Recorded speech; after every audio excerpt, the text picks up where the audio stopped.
Welcome to the Mark Generation Show. Today we're going to celebrate America's 250th anniversary, and we're going to talk about what the scriptures and the prophets have to say about this amazing country and about the people who built it. You are a Mark Generation. Made to be heaven that we are.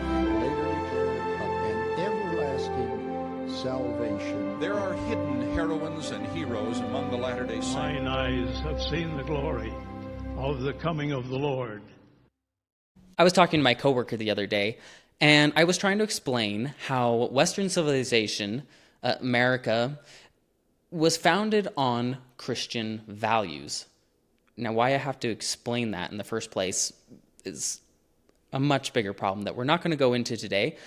But he did not agree with me. And he said, well, and I quote, "You know that the founding fathers were just deists." Do people really believe that today? Is that something that's taught in the schools? Because to explain what a deist is somebody that rejects the Bible, miracles, revelation. They believe that God created the world and then left it completely alone. Let people do what they want. Okay, so is that true? Or is it a bold-faced lie? Now, here's one example. George Washington, after a major battle that he had, he wrote this: "By the all-powerful disposition of Providence, I have been protected beyond all human probability or expectation. For I have had 4 bullets through my coat, 2 horses shot under me, yet escaped unhurt, although death was leveling my companions on every side." Another quote from George Washington: "No people can be bound to acknowledge and adore the invisible hand which conducts the affairs of men more than the people of the United States. Every step by which they have advanced to the character of an independent nation seems to have been distinguished by some token of providential agency." There's George Washington. That does not sound like a deist to me.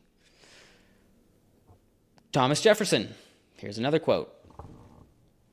And this actually comes from the Declaration of Independence. "And for the support of this declaration, with a firm reliance on the protection of divine providence, we mutually pledge to each other our lives, our fortunes, and our sacred honor." Dedicating the country to God's protection does not sound like somebody that believes that God left us to our own devices. John Adams. "It is the will of heaven that the 2 countries should be sundered forever," talking about Britain and America, obviously. "It may be the will of heaven that America shall suffer calamities yet more dreadful. But I must submit all my hopes and fears to an all-overruling providence in which I firmly believe." How about Benjamin Franklin? Now, he was reported to have called himself a deist. This is interesting. Of course, we're not going to go into the fact that he was a teenager when he called himself a deist, but, he called himself a deist at one point. What did he have to say? The country was at a very vulnerable time in its history. They had just defeated the British. They currently had the Articles of Confederation that were binding the states in a sort of federal government that wasn't working out very well. They needed something stronger. They needed something to hold the states together. And so they all come together in the Constitutional Convention. This is where they draft the Constitution. Now, Benjamin Franklin, he attends, and things did not go very well. People were disagreeing. It was very hard to get everybody on the same page. Nobody trusted having a federal government. They all feared that it would become like the king. It would be a tyranny of some sort. Benjamin Franklin gets up, and this is what he had to say: "I have lived a long time, and the longer I live, the more convincing proofs I see of this truth, that God governs in the affairs of men, and if a sparrow cannot fall to the ground without his notice, is it probable that an empire can rise without his aid?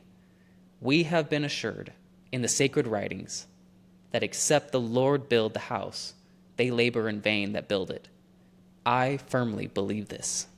The founding fathers trusted in the hand of God, and that is why we succeeded.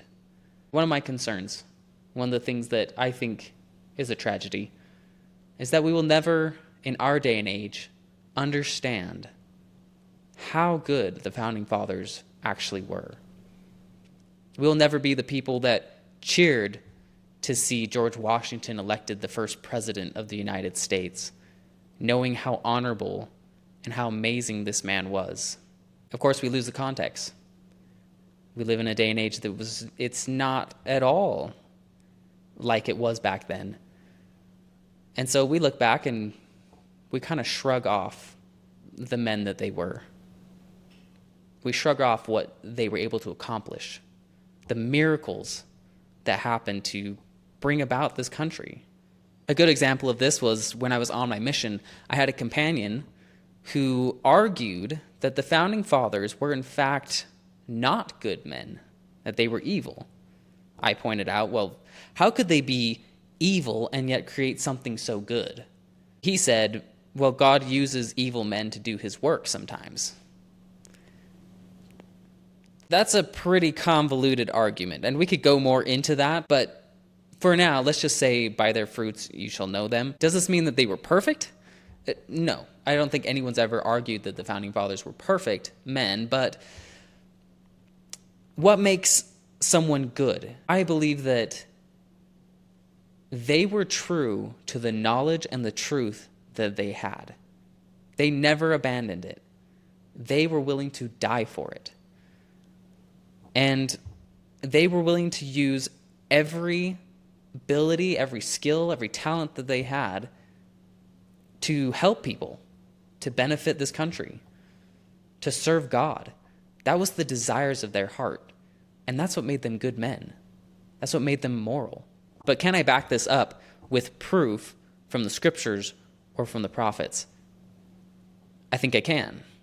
President Wilford Woodruff, one of the presidents of the Church of Jesus Christ of Latter-day Saints, he had a vision. And in this vision, the founding fathers appeared to him. They asked him why their temple work, these essential ordinances for salvation, had not been done for them.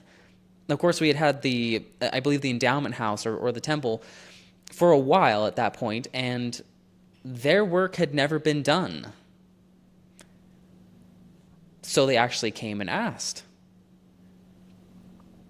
Now, Wilford Woodruff records the experience. He says that he went immediately and did this work for the founding fathers, but afterwards, in a general conference later, President Wilford Woodruff said, "Those men who laid the foundation of this American government and signed the Declaration of Independence were the best spirits the God of heaven could find on the face of the earth.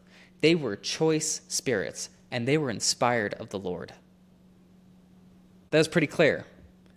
And that is quite the recommendation from a prophet of the Lord. Now, this is a common argument. Whenever we start talking about the founding fathers, this gets brought up, that they had slaves. How could these men who believed that all men were created equal, how could they own slaves? How could that even be possible? Does that mean that they were hypocrites? Now, we can make the argument of context, and that is certainly an argument that needs to be made. But here's also something else that is very insightful that God himself said. This is in D&C 101. And God says, "Wherefore it is not right that any man should be in bondage one to another. And for this purpose have I established the constitution of this land by the hands of wise men, whom I raised up unto this very purpose, and redeemed the land by the shedding of blood." Yes, slavery is not okay. Slavery was never okay. But it was because these men were brave enough to establish a country and a constitution that claimed, according to Christian values, the foundation of Christian values, that all men were created equal, that we were eventually able to break the chains of slavery and be able to get rid of it from this country once and for all. Of course, it took more, like God said, redeeming the land by the shedding of blood. But we did it. And it took the idea first to be able to get rid of the behavior. One final thought about this country and about your specific responsibility to it. I'm going to say this. If you're entertaining any thoughts that what you do does not make any difference in this country, that somehow the country is controlled by rich and powerful men, or whatever the argument is, do not entertain that thought more than what is constructive, because you do have a responsibility and you do have a voice. The principles of liberty that this country was founded on are still here. They are still the foundation of our country. And as long as you can stand up and have this conversation, as long as you can say what your opinion is, then you can make a difference. Agency is not something that can be taken away unless you let it. You can make a difference. You can change things. Educate yourself. Understand the principles of liberty. And understand this very important point that the Founding Fathers knew, that the country can only be free as long as there is a moral people. Learn what morality is. Live a righteous life. Find God. And I promise that He will make a difference through you. And worst case scenario is maybe things don't change, but at least you tried. And that is still admirable. That's something that we can all admire. But as a member of the Church of Jesus Christ of Latter-day Saints, we have a reason to believe that we will actually make a difference. This isn't even about preserving the liberties that our Founding Fathers established. That's part of it. But it's about continuing that legacy. It's about preparing our hearts and our minds for Jesus Christ to come back, to prepare a place for Him to come back to be the kind of people ready for Him to come back. That's what we're here to do. Everything in our religion points to that, which means that ultimately we will make a change for the better. Is it going to be easy? No. But that's what it means to be a Latter-day Saint. We are the saints of the last days. Ezra Taft Benson, I think, says it best. Unless we as citizens of this nation forsake our sins, political and otherwise, and return to the fundamentals of Christianity and of constitutional government, we will lose our political liberties. It is our responsibility to see that this freedom is maintained so that the church can flourish in the future. That is our destiny. That is our responsibility, and God is holding us responsible to it. Thank you for spending this time with me. God bless you, and God bless America.